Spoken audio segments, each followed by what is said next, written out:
Hey there, everybody, and welcome back. For those of you that are looking to learn and build your own social media style, application, or website, stay tuned. I'm covering the basics of how to do this without any coding knowledge whatsoever. Now, before we get started, don't forget to like and subscribe and check out the channel for new content. Alright, so jumping straight in, I'm going to do a demo first, just to show you how the application works. I don't want you to waste your time if it's not something that actually works for you. So, on the left-hand side, I have the website. You'll see it's actually deployed online on a subdomain of codelessfix.app. And then I have the app on the right-hand side using the AppGyver Preview app. Now, in this case, this is being hosted with the free AppGyver Community Edition, and then also a free Firebase tier. So basically, it's being hosted for free. Now, you can build this and put it in the app stores or on a website, so let's walk through both. Now, on the right-hand side, you'll see the application. So the quick demo, we have personal posts, and the idea here is these are coffee posts that I have that are personal to me. So consider it like a coffee diary almost. Then we have the Discover Coffee, which is basically where you would go to find different types of coffee. So let's say you want to find a light roast. You can scroll through the different pictures. If you find something you like, you can click it. If you're the one that posted it, you can update the post. And then we have the option in here as well to share coffee. Now, the idea with this is you could type in, let's just type in something like amazing coffee name. And then we'll put brand, awesome coffee brand. And then what we will do is we'll go and actually select a roast or category. We'll select a rating. We'll say notes here. And then thoughts here. Just to show you how it works. Then we'll select add image. And we'll take a picture. And let's just take a picture of ourselves taking a picture. And then it'll tell you it's been uploaded. And at that point, it defaults to personal posts only, but you can click on the public post option as well. And when you click posted, you'll see that it has been posted. So now, if we were to go home and we go to personal posts, you'll see our post that we just made here. And you will also see in the Discovery Coffee section, or in the Discover Coffee section, in Light Roasts, there is a new post as well. Now we're going to cover a couple of other options. So there's a Get Social button. When you go here, there's a friend finder. So you can use the QR code scanner here and scan a QR code if you wanted to, or you can type in the username here. You can click Add or Remove Friend when the username is in this box. Now the way you get the QR code is once you've signed into the app, there's a Show QR Code button right here, which will generate this little QR code using a tool called QRicket. I have a different video on them and a free app with this using this platform on the Codeless Fix website as well. And then you can also view your personal coffee items while you're here as well. It is available in the My Account page. Now my account's not completely filled out, so that page doesn't look as appealing. But let's keep going through the pages here. So once you've added a friend, in your little friends list down here, you'll see mine is empty. You can search for friends, or you can actually click on a friend. You can't search for them. But when you click on them, it shows their customized page. Now you'll notice this looks terrible because it's using purple formatting and colors. And the reason is you can customize your page to your needs.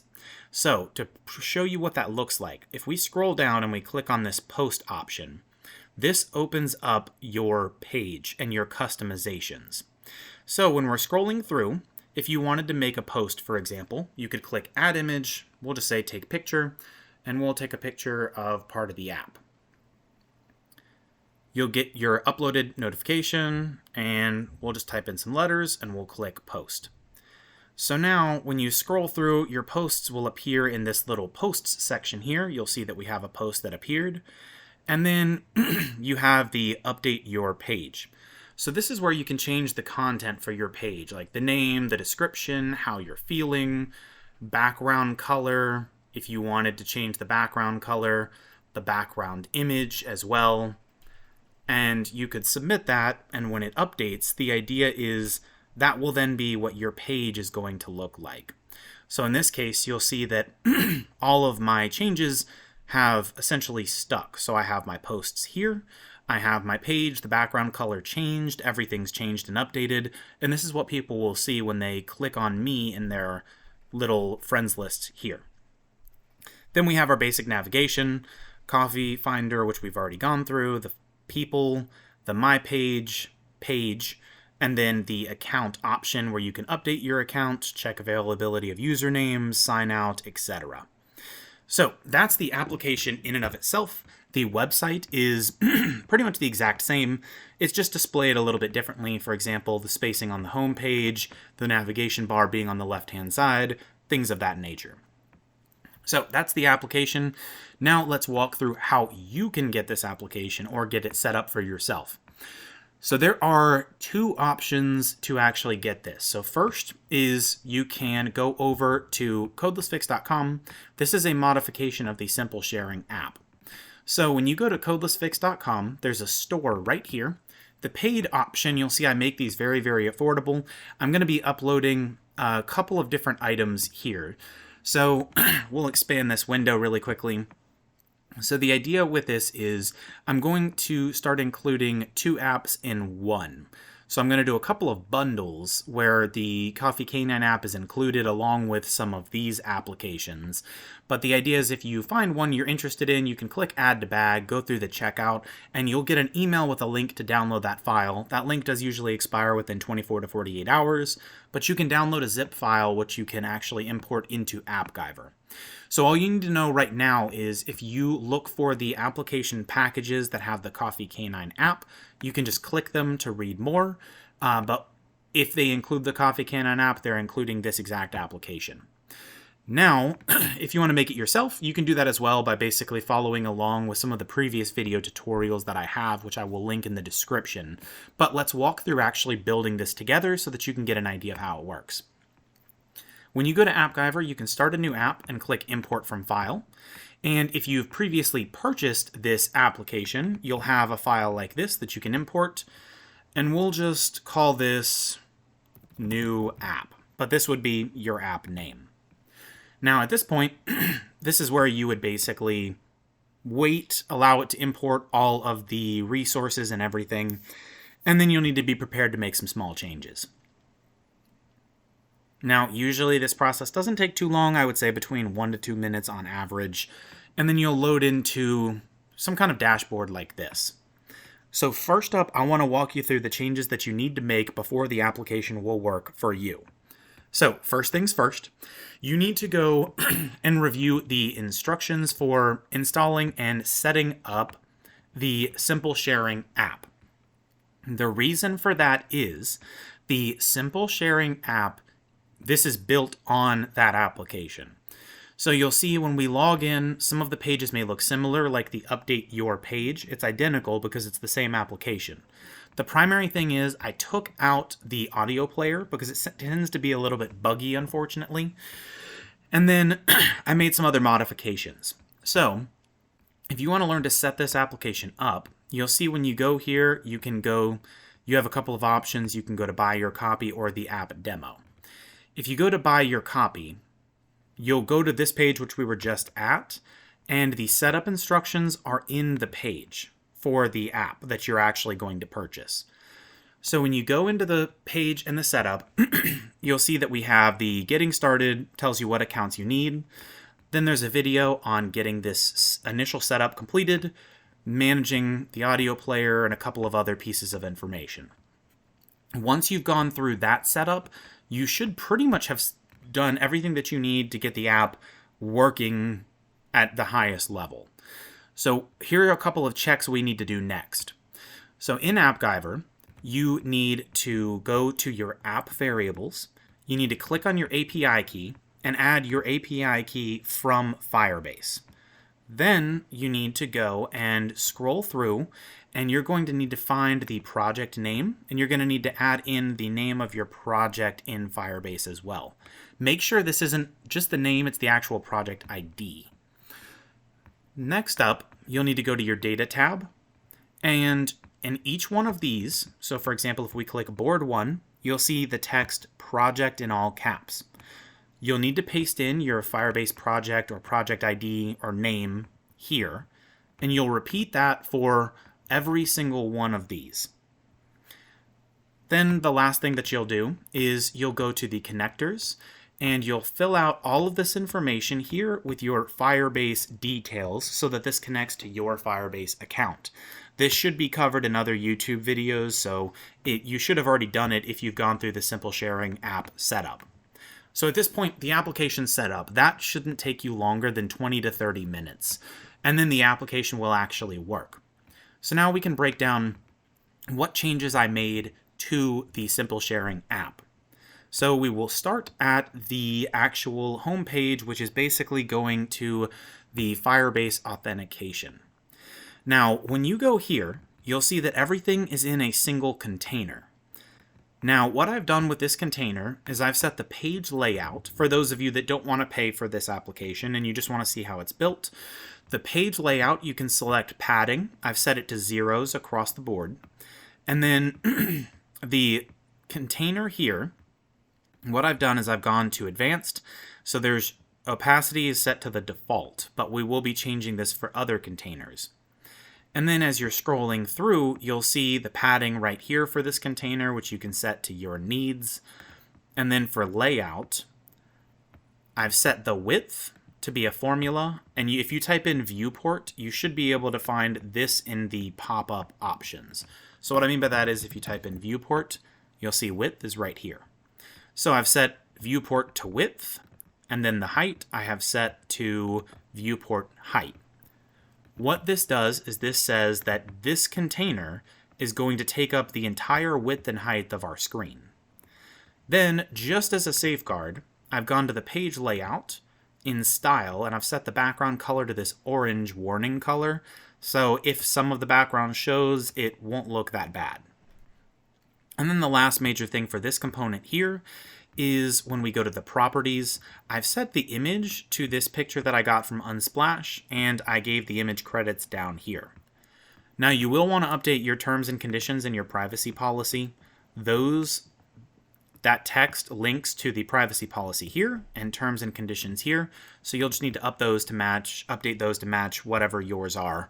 And then again, this video does not cover, one thing I want to make sure to highlight, this video does not cover anything related to security in Firebase. So you need to make sure that you're managing and running this application in accordance with any and all applicable laws, rules, regulations, guidelines, etc., especially as you're handling user data. So once we've made all of these changes, that's basically our authentication page. Now, this container here, if you wanted to make something similar, for example, what you can do is you can drop over a container, so you'll scroll through. I've used this similar style in other areas of this application as well. So you'll see I have the container down here. Now when we go to style, you can choose the primary card, and when you select this drop-down and you click edit, it gives you the ability to choose the background. I've chosen level 2, and then I've scrolled down and I've changed the opacity to either 0.7, 0.8, or 0.85. What this does is it allows you to see through this, and it also changes the color or content of the text inside to be a little bit lighter. So this is what I've done with all this text here. So at this point, you could drop whatever items inside the container, and you'll see now you can see through the container and what's inside of it. So that covers the authentication page. Now let's walk through the other primary differences. So the first thing that I did was all of these options here, so light, medium, medium dark, and dark.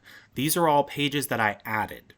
And basically what these pages are is when you click on each individual page, you'll have the same single container that's on the home page. So if we go to the layout option and then you go to the width and height, they are the max width and height, so the viewport width and height for the whole page. I put these in a single container so that I could copy this onto the other pages. So if you want to, you can just Control-C or copy or Command-C on this container and paste it into other pages. And basically we have in here a container that has that same 0.7 to 0.8 opacity and rounded edges and I guess you call it like style 2 heading background color. And then I use the same orangish color for the text as well.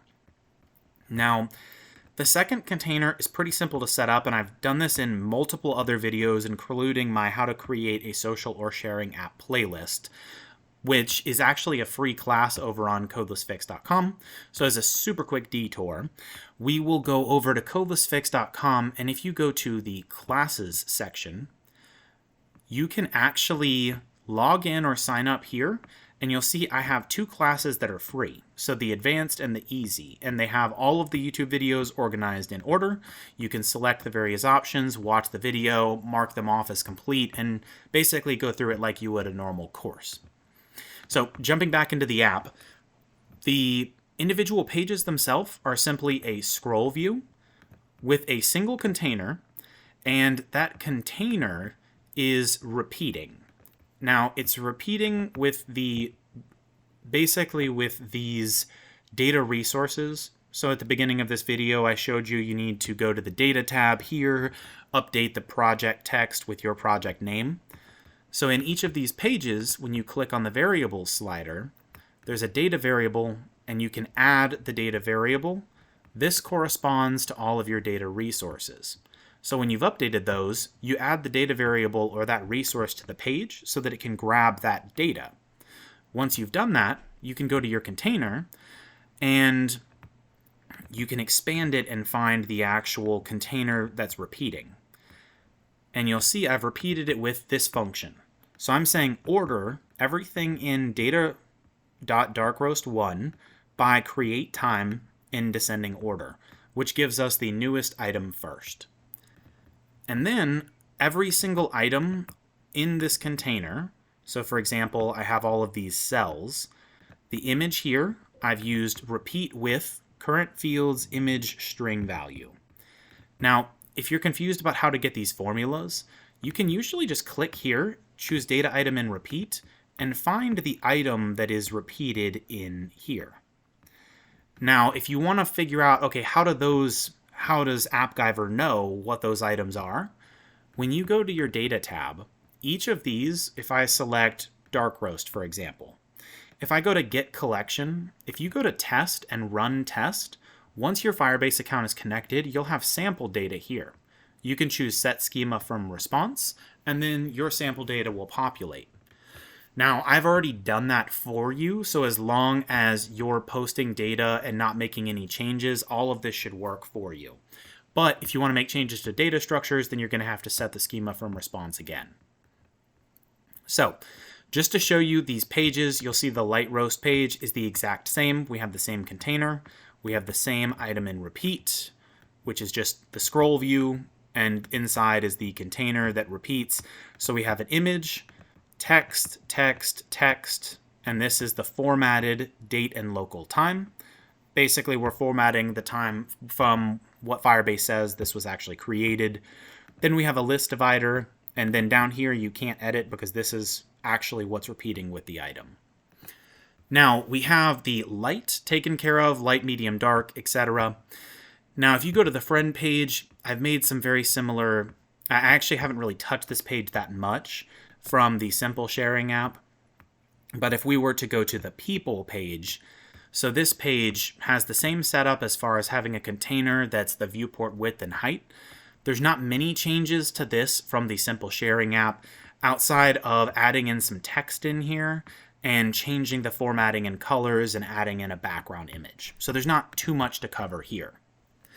So lastly, or the last few options, so the personal coffee. This is a separate database, or I guess I should say a separate collection in Firestore. So when we go into our data resources, personal coffee right here, you'll see our project name is set here. And when we get the record collection, it pulls the user's username and adds the text personal posts. So anytime a user goes to that page, let's say they go to Coffee Finder, Share Coffee, when they are at this page, so in this case I may need to log back in again, we'll see. So when they click this personal post and post, it's sending it to their username personal posts. when they add here, it'll send it to light roast, medium roast, dark roast, etc. And then the personal post is just that single collection. All of them are displayed here. Now, if you want to better understand how the actual post works, we can go to the Add Coffee page. And here you'll see the bulk of the data is stored as a page variable. So you'll see we have all of our page variables here. Now, if you're interested in just doing the file upload, which is a little bit trickier, there's a separate app you can buy on codelessfix.com, but it is included in the Codeless Fix app as well. Now, the tricky part it's not terribly difficult. It's posting the same data, but just to show you how this works in case you want to modify it, when we click post, there's two if conditions. If personal post is true and if public post is true. We have personal post and public post here. Both of these page variables you'll see as we scroll through are true, false. And that's needed for this particular logic. So if it's true, we're performing an HTTP request and we're sending this data and we are sending it, or that's the URL, and we're sending this data. So everything from the page. Now, if it's a personal post, if that box is checked, it sends it. If not, nothing happens. And if public post is true, it sends it. If not, nothing happens. So I know that this is moving incredibly quickly, but again, if you purchase this application from codelessfix.com, you can import it into AppGyver and get all of this set up for you. Now, when it comes to performance, I don't know how scalable this is. I don't know if it can work with hundreds or thousands of users, but I can also tell you that that's going to be expensive from the Firebase side of things as well. But once you're done with this, you can follow my other YouTube tutorials on hosting this online or publishing or posting this to the Google Play App Store, for example, and host it as a mobile app. But that's all there is to it. So again, if you have any other questions, you can head on over to the homepage at codelessfix.com. Check out all the links at the top. I hope that was helpful. If you have any questions, drop them in the comment box below, and I'll see you all in the next video.